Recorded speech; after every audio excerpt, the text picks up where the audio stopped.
Okay. All right, good evening. Welcome to the Derry Town Council meeting for Tuesday, April 4th, 2023. Council Spencer. Make a motion to come out of non-public session. Second. We have a motion by Council Spencer to come out of non-public, seconded by Council Katz-Corus. On the motion, Council Churchill? Yes. Council Spencer? Yes. Council Katz-Corus? Yes. Councilor Flood? Yes. Council Grunichi? Yes. Council McEachran? Yes. And the chair votes yes. And I also make a motion to seal the minutes Second. Indefinitely? indefinitely. Yes. Okay. Indefinite. Motion by Council Spencer to seal the minutes indefinitely, second by Council Katz-Corus. On the motion, Councilor Churchill? Yes. Council Spencer? Yes. Council Katz-Corus? Yes. Council Flood? Yes. Ganassi? Yes. Council McEachran? Yes. And the chair votes yes. Minutes are sealed. Please stand for the pledge. Council Katz-Corus, please lead us. Thank you, sir. I pledge allegiance to the flag of the United States of America and to the republic for which it stands, one nation, under God, indivisible, with liberty and justice for all. Thank you. You're welcome. For those here present, we have the emergency exit in the back. If you have a cell phone, please turn it to silent. And a roll call. Council Churchill. Good evening. Council Spencer. Good evening. Council Katz-Corus. Good evening. Council Flood. Hello. Council Grassi. Good evening. Council McEachran. Hello. Good evening. And good evening from the chair. Like that. Do we have a motion? Motion to enter public forum. What? Motion into public forum by Council Spencer. We have a motion by Councilor Spencer, open public forum, seconded by Council McEachran. On motion, say aye. Aye. Aye. Any opposed? All right. Public forum is now open. If you're present, like to come up and speak, please do so. Owen, let us know if anyone online. Mr. Chair, we do have some attendees online by phone. We'll just remind them at this time if they wish to raise their hand, they'd press *9. Okay, for those at home, if you're on the phone, *9 if you wish to speak. Anybody raising their hand, Owen? Seeing none, rise. Mr. Chairman, seeing no one on the phone and no one jumping to the forefront of the meeting, I'll make a motion. Wait a minute. We do have hands raising online. Don't jump And the I ship. now stand corrected. First, they both went up at the same time. We'll just go in order that they appear. This is someone calling in by phone with the last digit 772. They are now able to speak. If they press *6, they can unmute. Okay, caller, can you hear us? Yep, this is Steve Trefethen from, I have a business down on Broadway and several properties downtown, and also several properties on the exit 4A Folsom Road taking. I'm not sure of the agenda tonight as far as, I know the advisory committees are on the agenda, and I know hopefully there'll be a property owner that needs to be, or is going to be looked at for being on the advisory committee. I did send Mr. Karen an email today about that and expressed that I would like to be on either one or both of those committees. And I'm not sure if that's going to discuss an application process or where that's going to go through from what I read on the motion to add the advisory committee to the TIF districts in both downtown Crystal Ave, which I own properties on both, and also on the exit 4A, which I own several, and one of the few last owners left that hasn't been taken yet. So that's my statement, and Mr. Karen can email me, or perhaps he'll talk about it tonight, and I'll listen and check the procedure out for that. Okay, thank you. Any applications to any committees or boards are online, do an online application. If you have any need assistance with that, you can reach out to the Town Administrator Assistant, Sheila Bodenrader, and she can guide you in that. All right, anyone else? Yes, Mr. Chair, we have Mr. Mark Flates. He is now able to speak. We'll ask him to unmute. Gladys. Go ahead.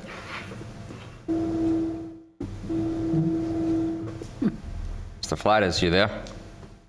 No. No. Mr. Flattes. All right. It would appear we're having trouble getting Mr. Flatus, so. Anyone else? And no one else jumping to the forefront. Seeing no one else rise, Owner Mr. here, Chair. I'm going to make a motion to close the public hearing. Hello. Oh, Hello. Can I be heard now? 2 seconds early. Yes, go ahead, Mr. Flattes. Name and address for the All right. record. Mark Flatus, Linloo Drive. I noticed tonight you guys going to be doing the budget. I hope you keep the dairy taxpayers in mind and try to keep any type of increases to an absolute minimum, especially with the recession and the economic times that we as a nation are about to come under.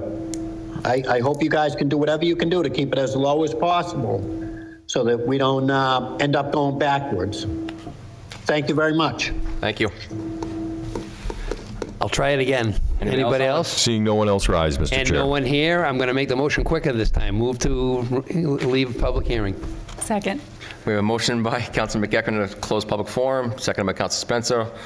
All on the motion, say aye. Aye. Any opposed? Abstentions? Okay, public hearing is now, public forum is now closed. Consent agenda, 23-32. Approved minutes from March 21st, Chairman, I give a 2023. motion to approve the minutes of 23, line item 2332. Second. Okay, we have a motion by Councilor McEachran, seconded by Councilor Katsoukaris to accept the consent agenda. Approve the minutes of March 21st, 2023. Councilor Cherichello. Yes. Councilor Spencer. Yes. Councilor Katsoukaris. Yes. Councilor Flood. Yes. Councilor Kunessi. Yes. Councilor McEachran. Yes. The chair votes yes. Agenda approved. All right, chairman's report. Before we get into that first one, I'm just going to make a quick comment. Last meeting, we did the boards and committees for the councilors and liaisons positions. I had a conflict with the net zero on Thursday evening, so I switched with Councilor Spencer. I took her school board liaison position for Tuesday nights, and she took the net zero. Both boards have been duly notified, and I just wanted to make that announcement publicly that the liaisons are switched. All right. Moving on, Resolution 2023-025 to amend the legislative committee bylaws. So in your packet, you'll see here, for the legislative committee that was put into effect in 2019,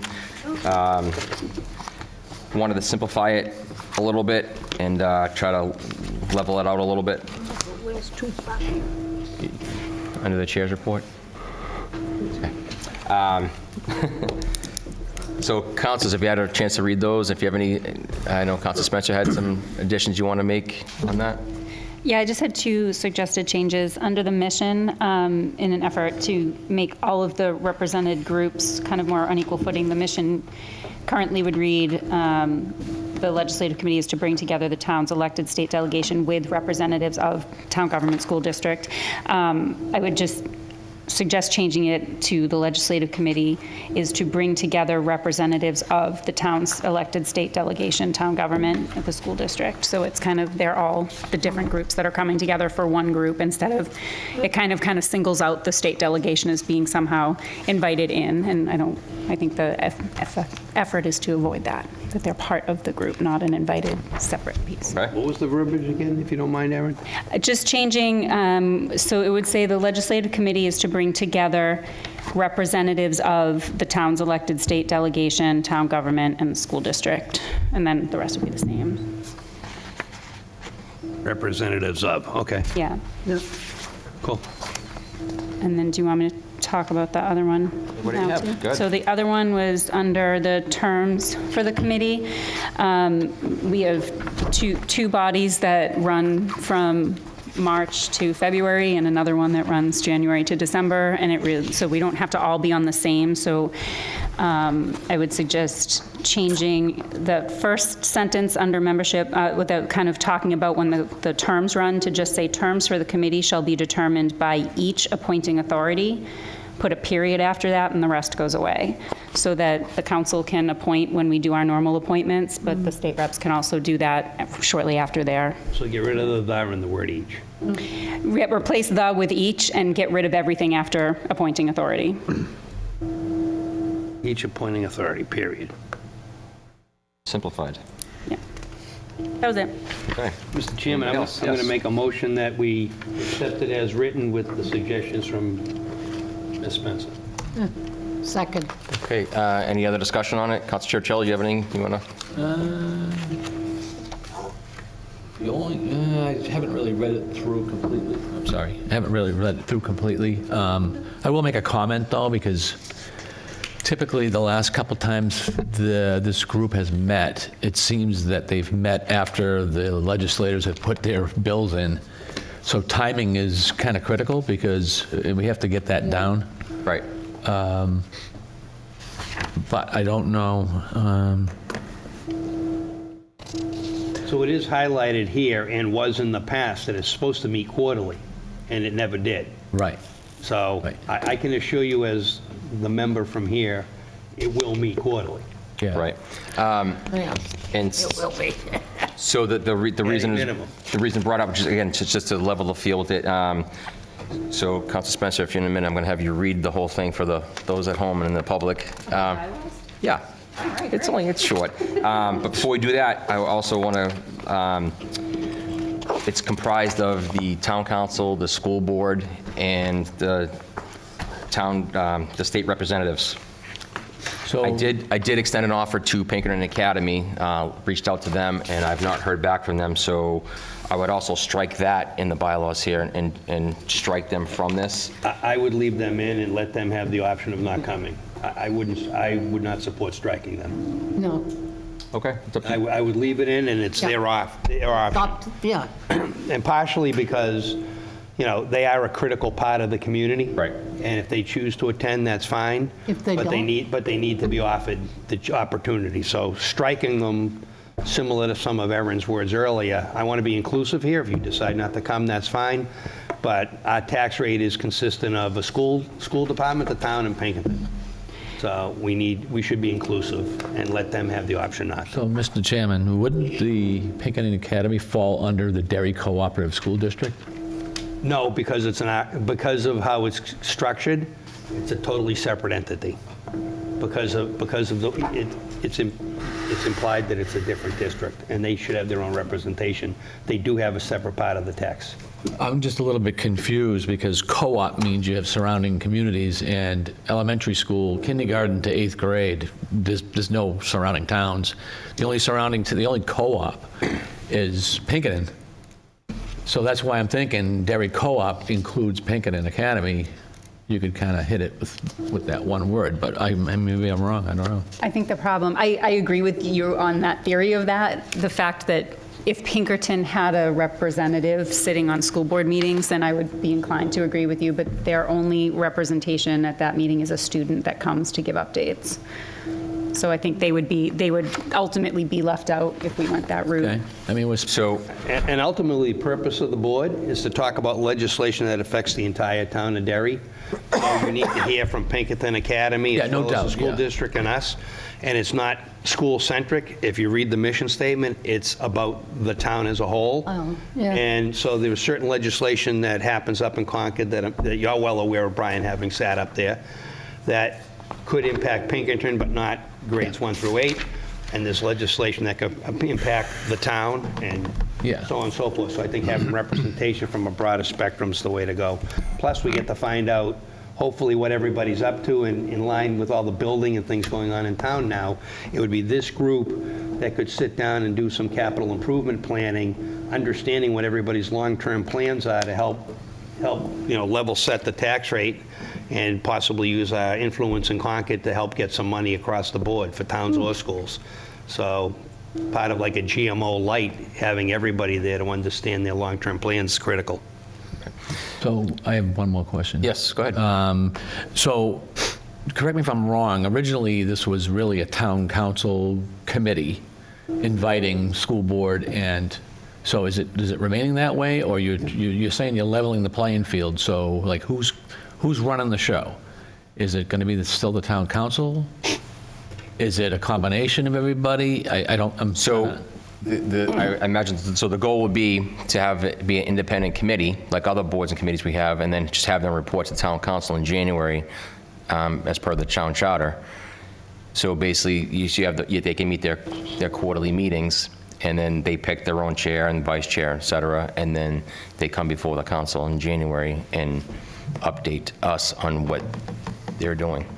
So in essence, you'd have 3 or 4 chairs, right? Because you'd have one from the town council, one from the school. No, one chair. One. One So you chair. could have, representatives you could from the have chair. the chair being someone from Pinkerton, Could be. and then doesn't show up after that in one meeting, and then what do you do?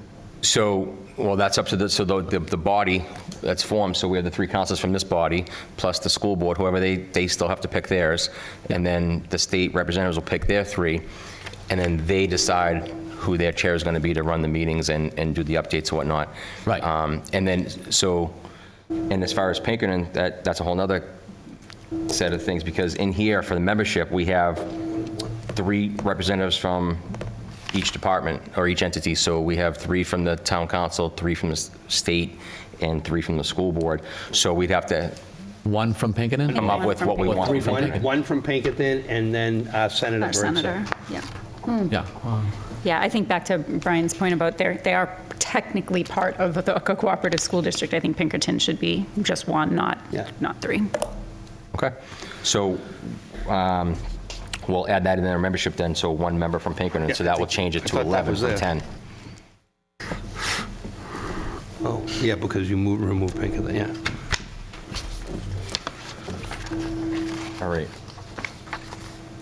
Any other discussion, other questions, comments? Dr. Spencer, would you mind, Reading the bylaws? Sure. as amended? Yes, through my scribbles. All right, the Town of Derry Legislative Committee bylaws. Mission, the Legislative Committee is to bring together representatives of the town's elected state delegation, town government, the school district, and Pinkerton Academy to review, discuss, and collaborate on state issues which are important to the Derry community and its taxpayers. Goals, 1, maintain open lines of communications between town government, the school district, Pinkerton Academy, and the town's elected state delegation. Identify existing and proposed legislation, the impact upon the Derry community, and to develop strategies and positions to advocate, amend, support, or defeat the legislation, all in the best interest of the Derry community. 3, provide a forum for all participants to better understand the challenges and opportunities faced by the participants in their respective roles and responsibilities, and develop strategies to address those challenges and maximize those opportunities. 4, create an atmosphere whereby elected state representatives, supported by town government and the school district, can take a leadership role at the state level, advocating for interests which benefit the Derry community. Membership, 3 members of the Derry Town Council appointed by the chair, 3 members of the Derry Cooperative School Board appointed by the school board or other process as determined by the school board, 3 state representatives appointed by the current duly elected representatives, 1 state senator elected by Derry voters, 1 member from Pinkerton Academy, kind of make that one up on the fly. Terms for the committee shall be determined by each appointing authority. Officers, the chair of the committee shall be elected by the current legislative committee members appointed by their respective bodies. Said chair shall not be limited to any one particular entity. The chair shall preside at all meetings of the committee when he or she is present and shall direct the work of the committee. The chair may appoint chairs of any subcommittees from the membership as approved by the committee. The chair shall submit a report to the town council during the month of January, similar to the provisions of section 4.8 in the town charter as required of standing committees. The chair shall set the agenda, send the approved minutes to the town clerk, and post notices of task force meetings and give notice to members when necessary. The vice chair shall be elected by the current legislative committee members appointed by their respective bodies. Said vice chair shall not be limited to any one particular entity. The vice chair shall assume all duties and powers of the chairperson in his or her absence. The vice chair shall assist the chair in all committee planning and activities, including setting the agenda. The town clerk or designee shall keep minutes of all meetings and proceedings of the task force and record any action taken. Meetings. The committee meetings shall be open to the public in accordance with NHRSA 91A and be held quarterly or more often at the call of the chair or any 3 current legislative committee members.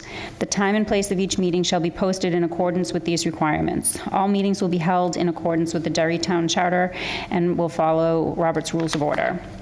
Quorum. A quorum shall exist when 6 legislative committee members, to include at least 1 representing member from the town council, school board, and state representative delegation are present.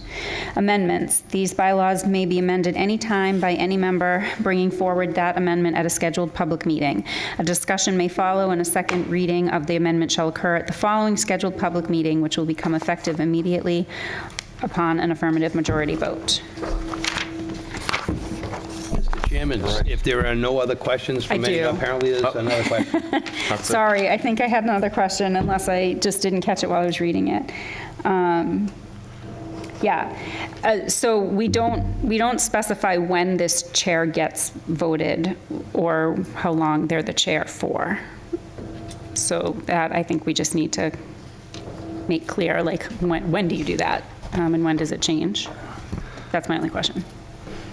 Well, I just would keep say in that mind- the keep in chair mind- shall be elected by the legislative committee, members appointed by the respective bodies at the first meeting in the calendar year. That's fine, yeah. And then keep in mind, Serve for 1 year.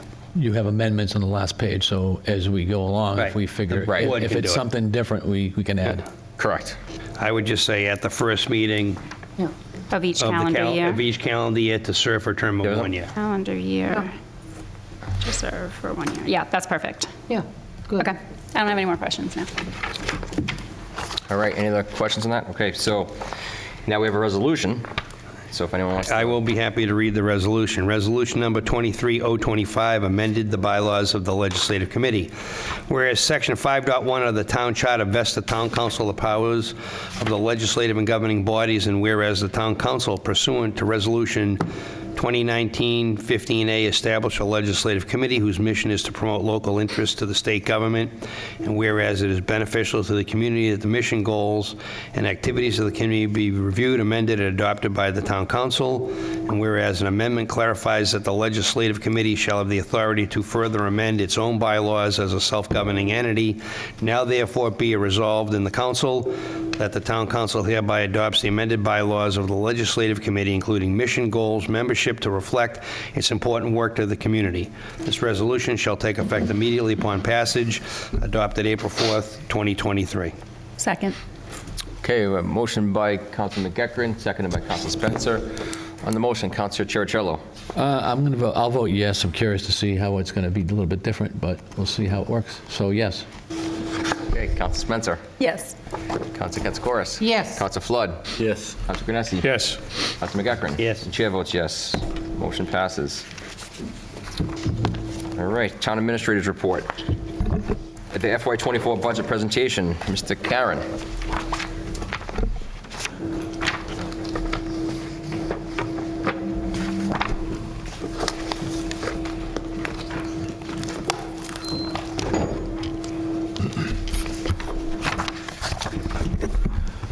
Well, good evening. Dave Karen, the town administrator, along with Mark Fleischer, who's our CFO. Before I get started, thanks, Owen, I'd like to just shout out a word of thanks to Mark and his team. They do a lot of the legwork developing this budget, meeting with all different department heads, looking at past trends, raising questions about any extraordinary request. Also, Mark is very familiar with the rest of our budget, and so he's able to point out any issues may have been omitted as well. So Mark and his team have done a really good job this year, as usual. So the FY24 budget, the council will have a series of workshops and a public hearing and adoption, hopefully in the first meeting in May, for a budget which takes effect on July 1st of 2023 through June 30th of 2024. This budget, as recommended, limits the rate to $5.85, which is half the allowable increase authorized under the taxpayer-approved tax cap. We continue to fully fund our collective bargaining agreements, which the council approved back at FY22.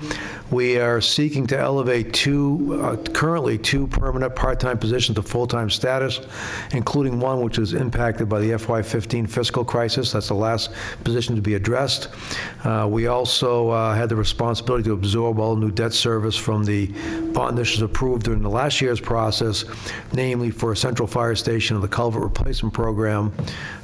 We still position our TIF districts for future development both downtown and along the Exit 4A corridor. We're recommending you add more tax dollars to fund CIP to get that better balance for fund balance and budget support. We still need to use resources from the Dairy Economic Recovery Trust, which is the ARPA funds, to essentially act as revenue replenishment until such time as some of our revenue sources do perform as they have in the long-term past. We actually, our biggest challenge this year was dealing with inflationary pressures. years, and we had to absorb about $900,000 in unanticipated inflationary increases. And again, we're seeing some of our revenue streams increase, and some still have rather slow growth, which we'll need to develop further as we move forward in subsequent years. Now, this is actually late-breaking news from the end of last week, is that we originally constructed the budget based upon a health insurance increase of 14.7%. What happens is during the fall, our risk carrier, Health Trust, they notify us what they call a guaranteed maximum increase, which is 14.7%. We had developed some strategies to soften that blow, including using $200,000 from the CBA Trust and $62,000 in ARPA funding to hit that impact, which was close to $600,000 altogether. We were notified late Tuesday. Mark ran numbers on Friday and Monday with a new rate of 6.2%. It results in a reduction of almost $272,000 on the expense side. About $262,000 impacts the general fund. So we're able to reduce that on the expense side, not hit the CBA Trust at all this year, and also reduce the ARPA funding by 62. But the tax rate will remain the same at 585, and that just allows us to lessen our reliance upon one-time revenues as we move forward. Having said that, our gross appropriation is about $58 million. We'll have a comparative analysis later in the presentation. We don't like doing gross-to-gross comparisons because, like, for example, last year we had $20 million in bonds, which we don't have this year. So it looks like the budget was cut by $20 million, which isn't the case. Our revenue is about $31 million. We have veterans credits of this year of $526 and overlay of $300,000. The veteran credit may move depending upon the completion of the analysis of the census of veterans credits back as of April of this year. Our value, we anticipate about a $20 million increase in our value from new construction. As you know, we completed an reassessment back during the last budget process where the town-wide value went from about 3.6 to 4.7 billion. It's interesting to reaffirm again is that a reassessment does not increase the amount of money to be raised. It simply redistributes the burden among the various taxpayers, and it's an inverse relationship between the assessed valuation and the tax rate. You may recall at the beginning of last year's process, our tax rate was in the mid $7 range. Well, now it's right around, currently it's in the mid $5 range just because of the reassessment. Here is our biggest challenge for this year as well as last year. As you can see, over the previous 5 years, the consumer price index, of which our allowable increase in the budget is tagged to from the Northeast CPI per the town charter, has been relatively stable between 1.4 and 1.9%. That changed last year. The CPI was 5.9%, and this year, as of December 31st of 2022, the increase was 6.1%. So this chart will show you per the town charter, the allowable increase and what the actual increase we are recommending. So we're looking at a 3% increase this year. And here are general fund significant challenges. I'll jump to the only good news first is that the New Hampshire Retirement System Board of Trustees meets with their actuaries and establishes rates every 2 years. And so these rates will take effect July 1st, will go through to 2 years from then. And they actually went down this year. But the other expense categories went up. HVAC is simply the heating cost for our buildings. Gasoline and diesel is essentially a 2-year increase because the gas prices were relatively stable when the council adopted the FY22 budget. After the adoption, that's when the gas prices started going up and stayed there. So the impact is really a 2-year increase in fuel costs. Workers' comp is up about 8%. The employee insurance, as stated previously, was in the $600,000 range prior to the final revisit of the rates by Health Trust, but it's still an increase of about $340,000. Overtime across the spectrum is 107. A large part of that is for the police department this year. The court system has changed their process. They now have what we refer to as a cattle call. We usually have a day or two dedicated to dairy police for their cases, and they could tell us, Officer Jones is going to be there at 9, Officer Smith at 11. Now they're requiring all our officers to show up at 9 o'clock in the morning to stay there as they go through the cases. So that's really going to impact our overtime budget. Electrical is up about $107,000, and that is really due to an unfortunate delay in the landfill solar. We customarily secure our power from a third-party source. Eversource continues to deliver that power, and our plan was to have our third-party agreements terminate and the landfill solar project go online. Because of some regulatory reviews with Eversource and also some supply chain issues, there's going to be, we believe, to be about a 6-month. We're looking at a 6-month gap. Yes. There. So that's an increase of $107,000. That's a one-time expense. So what we've done is we've applied unallocated fund balance to pay for that because we don't expect to see that increase again next year. Roadway maintenance, we were looking to a $50,000 increase every year. The FY23 number is somewhat depressed from our customary numbers because using the formula which NHDOT applies for sharing gas tax revenues, our actual aid from the state went down last year from what it was in the past. And so the council, if you recall, last year actually had to pass a resolution to reduce the budget as well. So looking at both trying to step up the roadway maintenance to keep up our buying power for roadways, we're recommending $1.5 million for FY24. Debt service is the most significant increase. That is assuming that the debt service for the central fire and also for the culvert program. On central fire, which really represents a vast majority of this increase, we've developed a long-term financing plan whereby the annual impact on the tax rate is only $750,000. So the CBA implementation is simply year 3 of our collective bargaining agreements with 7 of our units.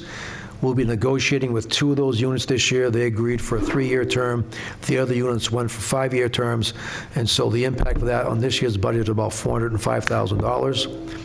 And solids waste disposal is up $377,000. More than half of that is a cost to remove and recycle some rock at the landfill to accommodate the solar project. However, that is an eligible expense under our waste tire reclamation funds. That will not impact the tax rate. So the solid waste disposal impacts will be under that net of $177,000. So the council may recall is that we've been building up our reserves as much as we can since the onset of the pandemic, both to take care of any unanticipated costs, but more importantly, to look at revenue replenishment. A lot of our major funding sources have flatlined or increased very slowly, much below the level which they anticipated. So we set aside funds to address those, and you can see the current balances in those funds. Now, we anticipate applying those over the next 4 years into the numbers in the box in the lower left-hand side of the screen, starting with 559,770. And as you can imagine, with the initial projection of 14.7% for health insurance, the FY24 use was initially over $800,000. We were able to reduce all those 4 years due to the change in the revisit of our health insurance rates. And here's where our budget groups, we segregate them instead of looking at a total bottom line. Here's our general fund is up about 3.5%.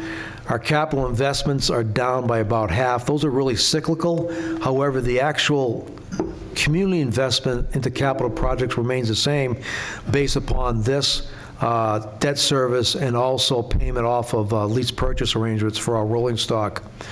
The big difference is it's $20 million in capital bonds in FY23, of which we are not recommending any bonds for the general fund this year. The water fund is up about 13%, really for 2 significant reasons. One is they're facing the same impact, temporary impact on their increased electricity, is about $50,000 in the water fund, and they'll be using some of their fund balance to pay for that as well. There's no sense throwing that onto the rates. The other big change is the water study has recommended that we really ramp up our annual investment into replacing water lines. It's been $350,000 for a number of years. This budget represents an increase of $700,000 moving forward. However, the impact on the rates is only $50,000 a year. We're again using some of the excess water fund balance to ameliorate that increase. So our recommendation is to add $50,000 to the rates for that particular project this year, $100,000 next year, $150,000, and so on, and backfill the delta with the fund balance from the water fund. Wastewater is the same with electricity. We're seeing a one-time blip. I think that one exceeds about $200,000, and that'll be a one-time expense. So again, wastewater will use their fund balance. And also, we're looking to replace a sewer vector, and although that's a $600,000 piece of equipment, it'll be lease purchase. This shows the gross budget, so that's why it's a significant increase in the wastewater fund. Cable revolving fund are nominal increases, and the TIF district is actually a revenue-driven process whereby we have some nominal expenses in the Gateway TIF. We have some more significant expenses in Dairy Commerce Corridor. The rest is put into the development funds for each of those TIF districts for use when projects which we anticipate to occur, starting to occur next year in DCC and also in a couple of years in Gateway with the construction of the Exit 4A corridor. The revenues, if you back out the $20 million from FY23, you're looking at about $29 million. So you can see there's an increase in revenues about $1.5 million. A caution, those are not all new revenues. Those are mostly transfers. For example, the $750 to help fund the debt service for the capital projects, that currently sits in the capital project fund for the fire department, but we have to show it as a revenue coming in. So in all, the recommendation we have is a rate increase from 568 to 585. Which is about 18 cents less than the taxpayer authorized rate of 603, and it's right around a 3% increase. And this is the calculation we complete every year, is that we look at the prior year tax rate of 568. We apply the change in the consumer price index for the Northeast region at December 31st, which is 6.1%, which authorized a 35-cent increase in the rate to 603. Our rate is recommended at 585, which is a rate adjustment of 3% or 17 cents on the tax rate on the town side. One thing we try to strive for every year is to tie in the annual budget with the council goals. And we also, we look at the previous year, which we're wrapping up those goals, and look at the current year, which is FY23. You'll notice we go through those. There's a lot of goals that carry over from 22 to 23 because they're simply long-term projects. The first one is a 4A corridor and its impacts. As you know, the construction on 4A, known as Contract A, from 93 to the town line is underway. You can see it when you drive north on 93. Contract B, which is from our town line we share with Londonderry to where the post office is, that design is being finalized. We are currently funding the Gateway TIF to accept some of those additional service responsibilities. We also have an outstanding grant application with the United States Department of Transportation to help us study the downtown traffic patterns once all that commuter traffic is moved off our downtown onto the 4A corridor. And the planning board is continuing to look at zoning, any appropriate zoning changes over in the Exit 4A corridor, predominantly along Folsom Road. The second goal was a recreation facilities development plan. Alexander Car Park just wrapped up a successful construction of the skateboard park. This year, we're looking at replacing the playground. We're looking at new lights at Vets and O'Hara, along with some additional parking, batting cage, and just reconfiguration of the entire area. And also, the council approved a major renovation for Hood Park, and with enhanced staffing, and that'll be occurring in calendar year 2023. Public safety facilities, the design is well underway for Central Fire, and we're expecting construction to start this late summer, early fall on that project. Your fourth goal was the municipal sewer to Ryan's Hill. We were able to secure a $3.2 million EPA grant earmark through Senator Shaheen and Congressman Pappas's office. And as soon as we receive all the grant applications that's formally approved, we will begin design. We can't begin design earlier. If we do before grant approval, then those will be non-eligible expenses and not able to be reimbursed. The elderly exemption program was number 5 last year, and the council did adjust those income levels. The energy efficiency goals were number 6. The landfill is slated for a 2023 construction late in the year. Net Zero has been very diligent reviewing the application of electric vehicles to our uses. Currently, not a lot of good matches. However, for example, when we have to replace the detective fleet in the police department in several years, it may be a great application for us, and also some administrative vehicles. Community power study is underway. I received an update from Jeff Moulton at Net Zero just the other day. They have a subcommittee at Net Zero working on that. Right now, the default rate for Eversource is about 20 cents. What they're seeing is the rates are around 15 to 20 with community power, some as low as 12. We have a vendor we work with. Currently, their number is about 11 to 14. So the subcommittee is looking at it, and they anticipate returning and making a presentation to the council around June, determine if you want to look at community power. And also, just by virtue of being one of the 10 largest communities in the state, we have received a $75,000 federal grant for energy efficiency.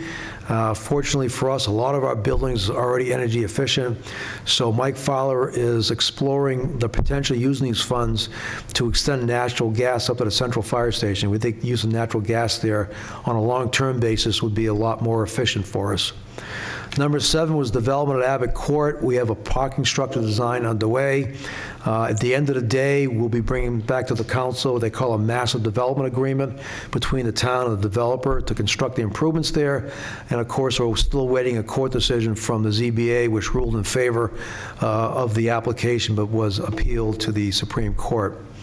There was also citizen ballots in number 8, and the voters weighed in on legalizing cannabis. And number 9 was ARPA funding. The council voted to apply $1 million towards the fire station. We have and will continue to use what we think will be about $1.737 million for revenue replenishment on a declining basis. And so we're going to have about $768,000 for community reinvestment, which staff needs to have a discussion with the council in 2023. We believe we've got about $68,000 allocated with, hopefully soon, the Ballot Law Commission will be approving the use of new voting machines, and it'll be a great use for ARPA funds is to replace those voting machines. Moving forward to FY23, the rec facility development, we've already discussed that. Municipal sewer to Ryan's Hill was in 22 as well. Abbott Court's the same. Number 4 and 23 was a support legislation for cannabis and NHRS cost share. We understand there is some initiatives of cannabis at the state level. However, we do not anticipate at this point any additional long-term fiscal relief for the cost share. You may recall that the state at one point paid up to 35% of the retirement costs for police and fire on our side of the ledger and school teachers on the school side. That was eventually reduced several years ago, and now we're looking hopefully to have the legislature step back up and assume responsibility for that as they promised when they enticed communities to come in decades ago. We talked about the fire station project, 19 Elm Street's ongoing challenges. We've got some direction from the council to move on that. Pick and invest in solar, there are ongoing discussions there. We talked about the 4A corridor, the EV implementation, and rabies clinic implementation. I believe you recently completed year 2 of the clinic, which is going quite well. So, on a general overview on revenue variations, our motor vehicle registrations are showing slow growth, particularly in the title applications, which shows the activity of people registering new cars and new to them. So that may have an impact on our revenues going forward. Our interest income continues to increase at really good levels for this year. We talked about the Dairy Recovery Trust to use, and we're suggesting we use one-time surplus funds, one-time expenditures, talking about electrical costs, and there's a salary survey which we're required to do one of our collective bargaining agreements. That's a one-time expense, so we didn't see the sense of raising people's taxes to fund that. We'll just recommend take that from fund balance. On the expense side, we talked about trash disposal, fuel, employee insurances, debt service, elevating 2 permanent part-time positions to full-time, continue implement the collective bargaining agreements, and also the debt retirement associated with the FY23 capital projects. Now, the second half of your review will also include the capital improvements plan.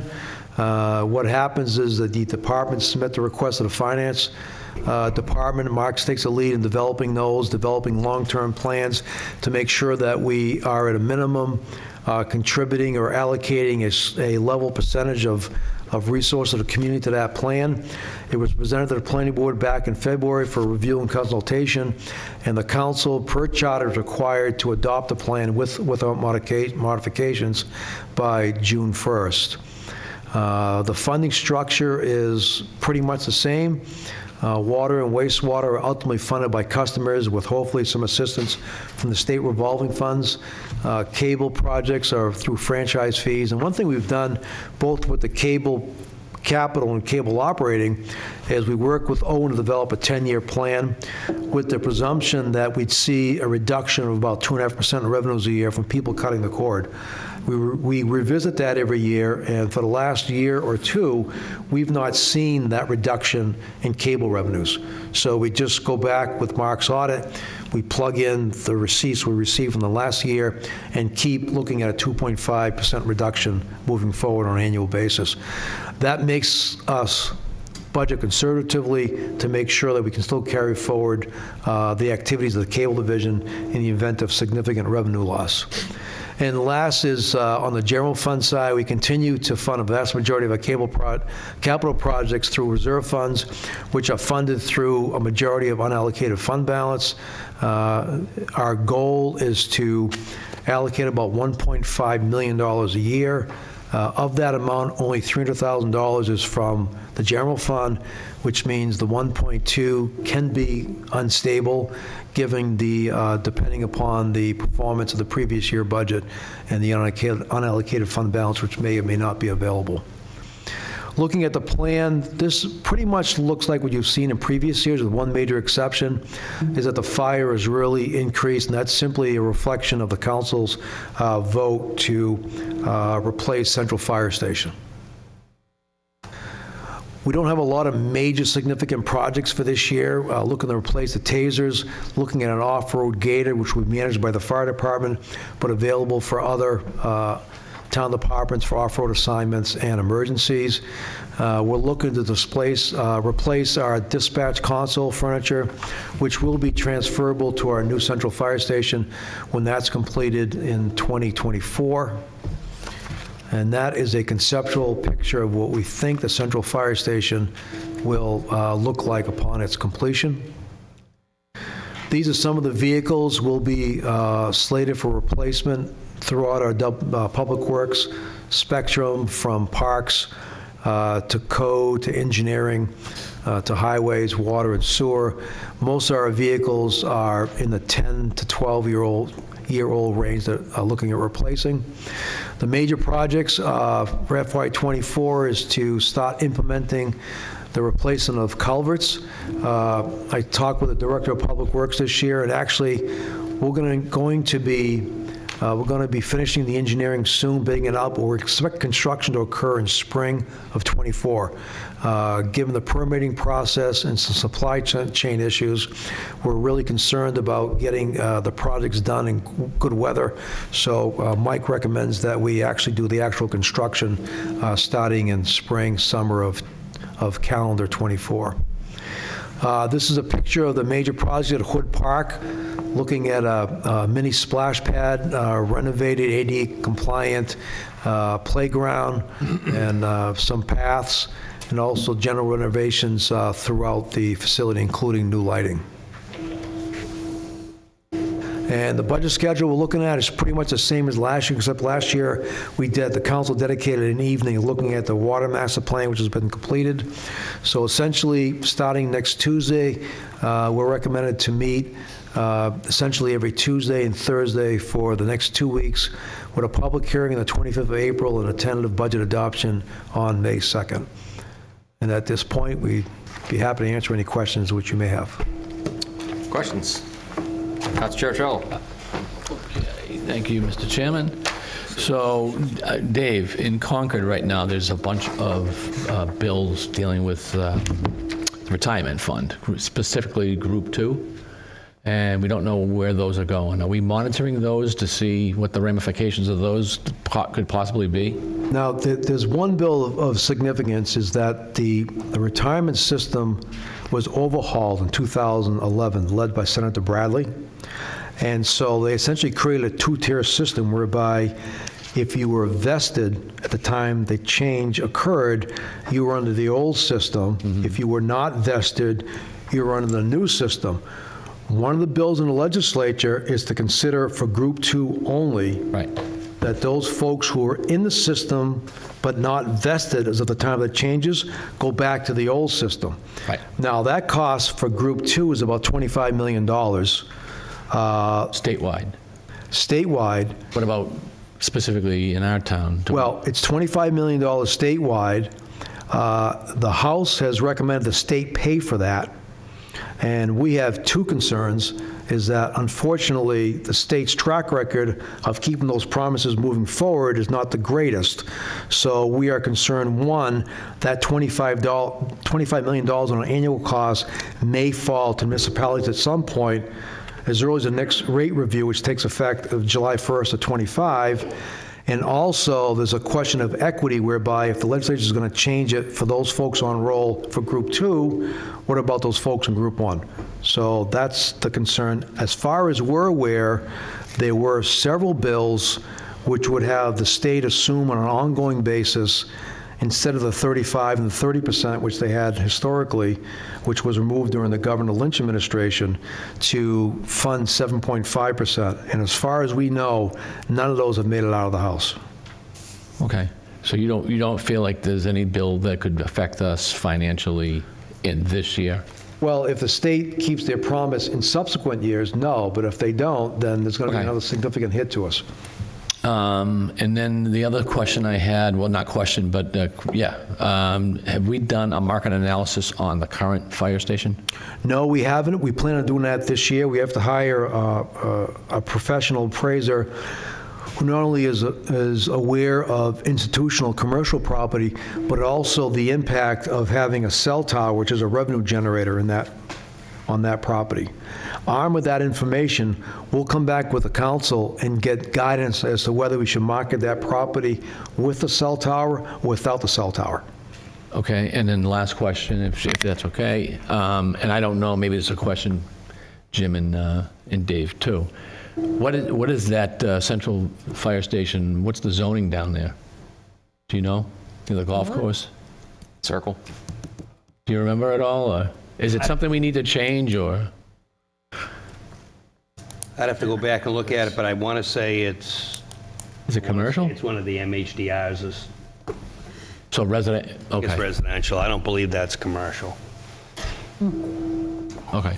I'd have to go back and look at it, though, although it could be, Yeah, I Good don't point, remember. though. could be light commercial because of the rotary, and then it's definitely not in the, it's not in the West Running Brook district. That didn't No. go to the circle. Yeah, because I would imagine that the zoning will affect the market analysis Good. piece. So, Agreed. Anyway, thank you. Okay, anyone else? Questions? Sure. Councilor McEachern. And these will come up probably in the next couple weeks, and a couple things you said, Dave, struck me. You, in the middle of doing a collective bargaining review with two of the unions, correct? Or we'll be starting that process. We'll be starting this summer because their contracts expire in June. That won't affect the budget we're dealing with now. It will affect the 2025, right? That's correct. All right, so in that subsequent budget, I'm also aware that we have some Me Too clauses with some of the existing unions. So For the 2025 budget, and I'm really jumping way ahead, we need to make sure we account for that. So whatever you do for the Me Too's could kick in and negatively impact 2025. Yeah, the way the Me Too, Positively, but, you the know, way the Me Too works is if there's any compensation above what what's in the existing. the 5-year agreements have, then we're obligated to extend those additional payments, benefit, whatever, to those units as well. So- Yeah, just so everybody's aware, when the council did sign those 5 contracts, there were Me Too's in them. So that, again, depending, as you said. The other thing, and I know you and I have already had a discussion on this, and we probably did it about every year, every time you came to the CIP, we always had our quick hallway discussion afterwards.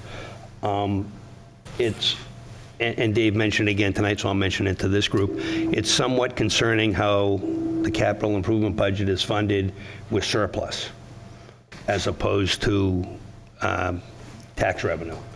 My opinion, and having done this before, there's too much reliance on surplus. You can't always count on it, and it would negatively impact projects going forward. So I think we need to seriously look at making sure we begin to adjust that so it's a better balance, because, and Dave mentioned it tonight, and I 100% support him, the long-term viability of doing what we're doing, it's not structurally sound for the long term. You can't count on surpluses. Most of our surplus is due to the fact that we're not fully staffed. So if you were fully staffed right now, you wouldn't have anything to put towards capital improvements.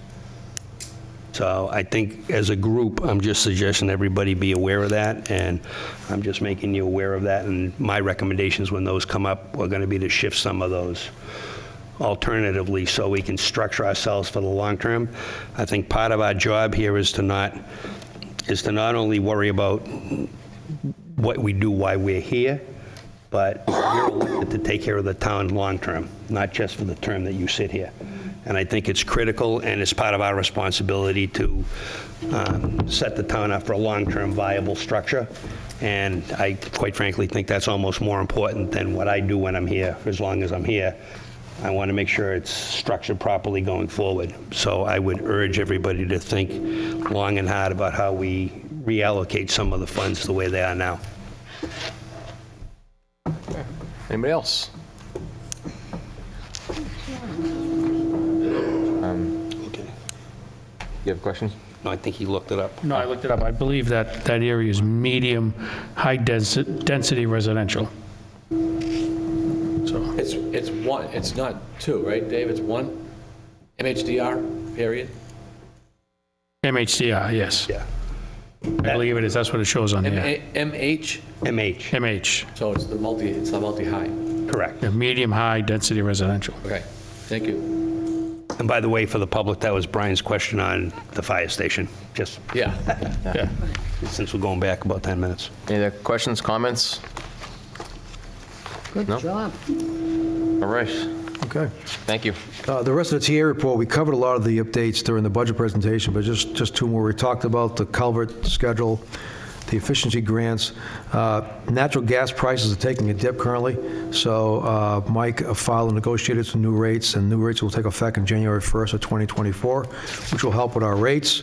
Our forestry tanker is currently out of service. Seems to be a significant injury to it. So all the protocols with departments have been reallocated, but the fire administration is looking at it, and we'll return with a plan on how to address that issue. We don't know the severity of it yet. Okay. And you may recall with the upper room, is that the council approved an extension to the lease a couple of years ago to 20 years, and with a proviso where they want to construct some improvements to that building, obviously make sure that they're long enough to see their return.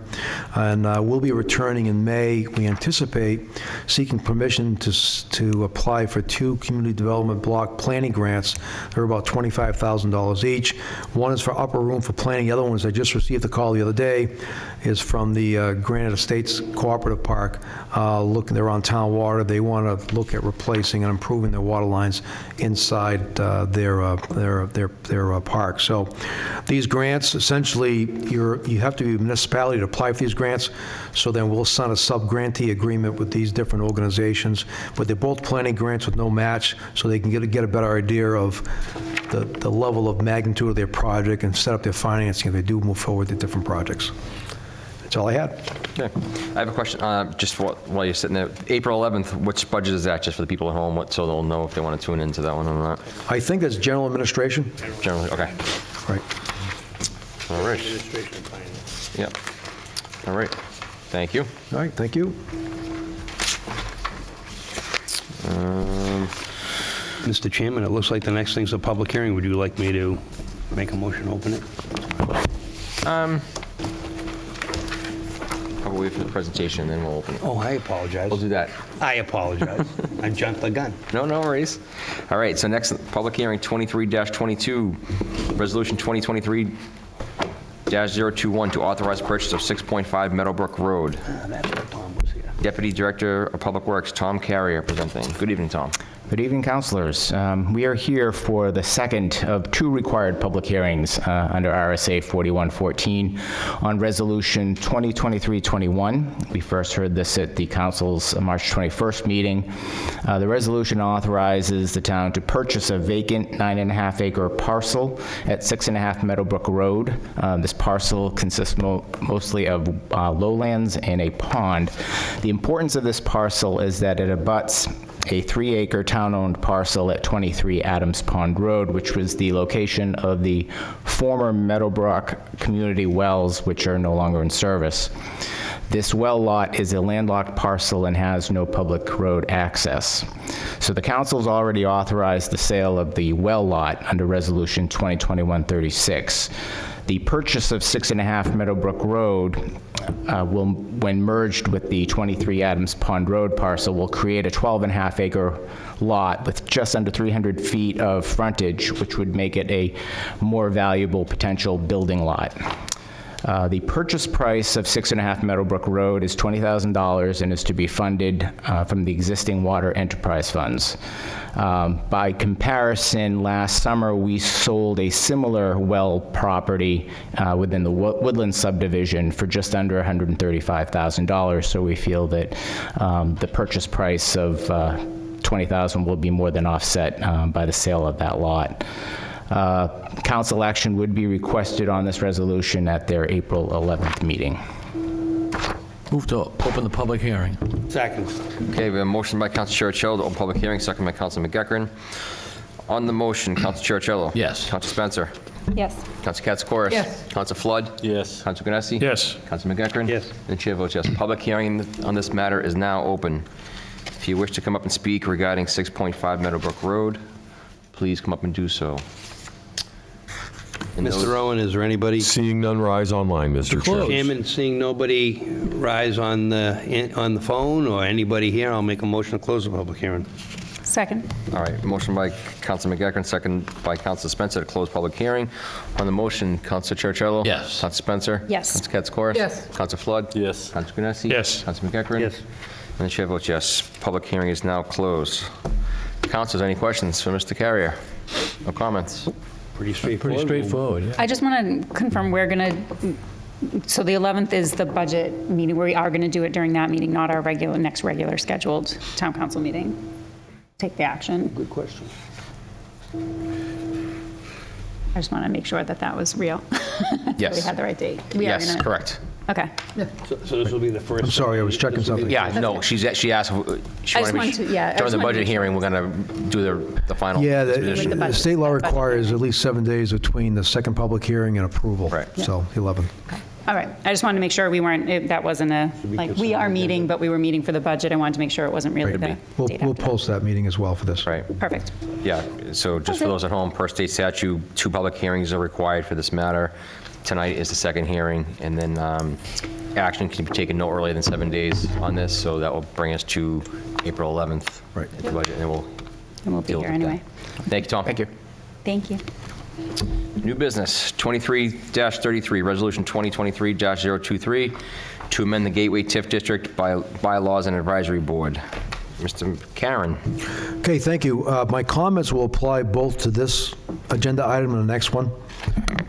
As you know, the town established a couple tax increment districts about 20 years ago.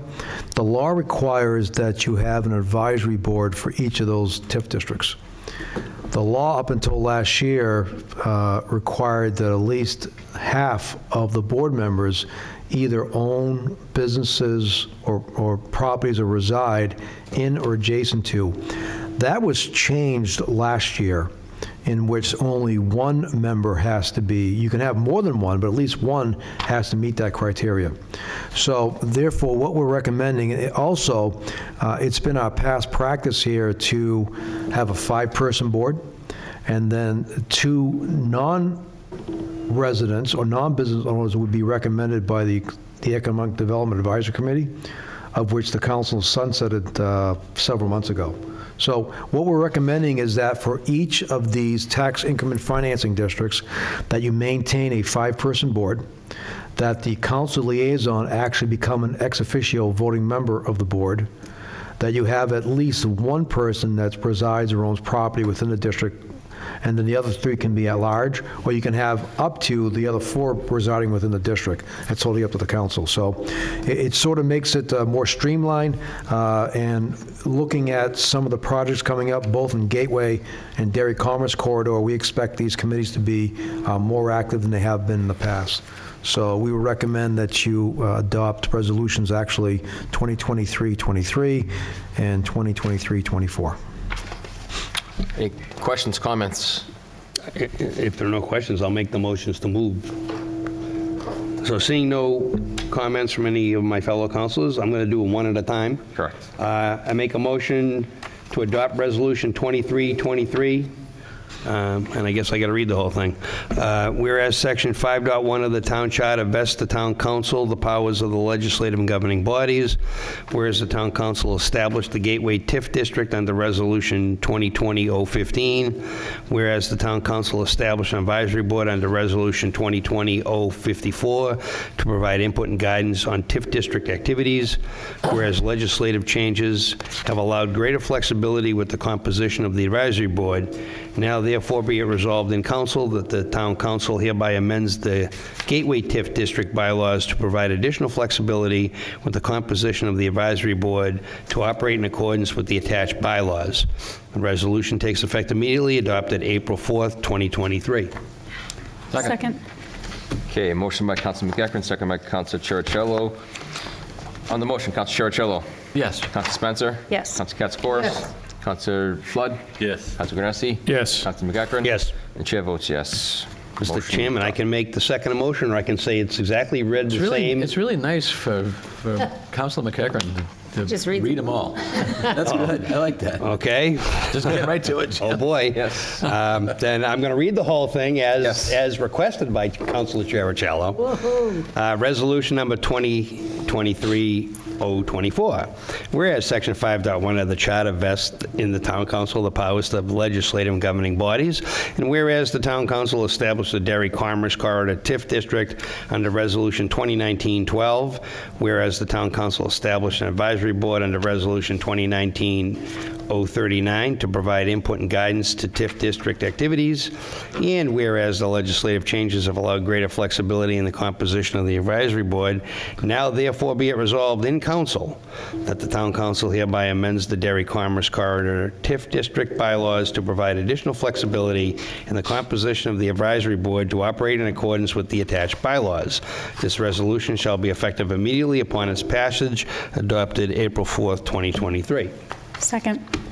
Okay, motion by Councilor McEachran, second by Councilor Spencer. On the motion, Councilor Cherichello. Yes. Councilor Spencer. Yes. Councilor Katz-Corris. Yes. Councilor Flood. Yes. Councilor Granessi. Yes. Councilor McEachran. Yes. And chair votes yes. Motion adopted. Councilor comments, Yes. questions? Councilor Katz-Corris, floor is yours. Okay. Yes. I just wanted to report on Sunday, May 7th at 1 p.m. at the VFW on Railroad Avenue. They have announced the paramedic of the year, and it is Chuck Kemian will be nominated as paramedic, and it'll be held Sunday, May 7th, 1 p.m., and you're all invited. Nice. Do you know him personally? Pardon? Do you know him personally? That's my son Chuck. Nice. And he deserves it. He does. What's What, hon? Drinks are on Phyllis. All right. Stop it. Anyone else? You're getting the slap, James. Councilor Churchill. Yeah, thanks, Mr. Chairman. As I just want to bring up a possible agenda item for the future. Many of us know that the opioid issue that where a lot of these companies had gotten sued, and Derry was one of the initial communities that actually was a town that actually was into the group that sued all these communities. So with that, for the next many years, we'll be accepting money that comes into the town. You know, it's got to be dedicated funds, but what I would propose, Mr. Chairman, is that I know it sounds crazy with all these groups that we have, the subcommittees, but it would be nice to have a subcommittee of the town administrator, maybe one or two councilors, the fire chief and the police chief, and discuss what we would be doing with some of those monies. So just a suggestion. And again, that money just keeps coming in for the next 18 years. Now, I don't think it's going to be all in a big, huge month. How much do we have now, David? We have about 45,000. It's actually very timely. I received a call today from the New Hampshire Public Radio asking what we're doing with our funds. We've received, what, $45,000 or $46,000 so far, but all the settlements are structured differently. Some are lump sum, very few. Others go between 8 and 12 years. So what our plan was, what Brian was talking about, but also including like folks from the South Central Public Health Network and some of our social service agencies to sit down with us and develop a plan. And as I told NHPR, we haven't done that yet because we haven't been able to tie down what the long-term revenue stream is. We don't want to commit to something in which we have to abandon it 18 months down the road. Right. So as soon as those ties down, Mark has been working closely with the AG's office. So sometimes this year we'll return to the council, to Brian's point, to look at some sort of working group to help us, once we identify what the funds, the revenue sources are coming in, is to allocate where these are going. The council adopted last August an opioid trust fund, and essentially for the uses, we mirrored what it is in state statute for the state opioid trust fund. So it's really there's a wide variety of options available to the council. And just to follow up on that, so we are the fourth largest community, so we can also apply to the state because the state also receives funds. The county does as well. But it would be good to have a subcommittee talk about how we can disperse some of that money to help with the fentanyl and the issues like that, opioid issues. Yeah. Just a suggestion. Yeah, no, I like it. I mean, again, finally on that point is that Brian is correct. All the counties and several communities were the lead litigants in New Hampshire. And once it got to the settlement phase, the legislature passed a law which essentially said any money coming in to any of the counties or the communities is captured by the state and put in their fund. But we did get a 15% of the allocation, and it's divided amongst population. Okay. Anyone else? Gentlemen, Motion to adjourn. Second. All right, motion to adjourn. Second. All those in favor say aye. Aye. All opposed?